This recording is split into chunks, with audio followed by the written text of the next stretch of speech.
حاول ابطل تدخين هو لسه معرض للظروف الخارجية اللي ممكن تأثر على قراره. يعني ممكن يتحط تاني في ظرف ان واحد يديله سجارة، واحد يديله سجارة، يعزم عليه بسجارة، لان هو لسه فاتح الباب، هو لسه موارب الباب. لكن اللي بيقول انا مش مدخن هو خلاص قفل الباب، ومش بس هو شايف نفسه غير مدخن، ولكن هو اجبر الاخرين ان هم يشوفوه غير مدخن كمان.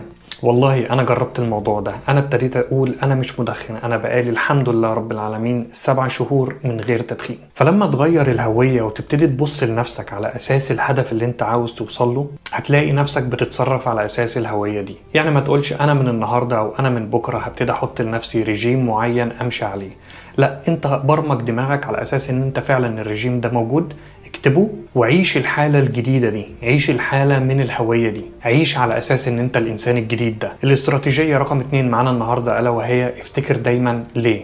الواي قبل الهاو. لازم دايما أشوف السبب ليه أنا عاوز أتغير قبل ما إزاي أتغير.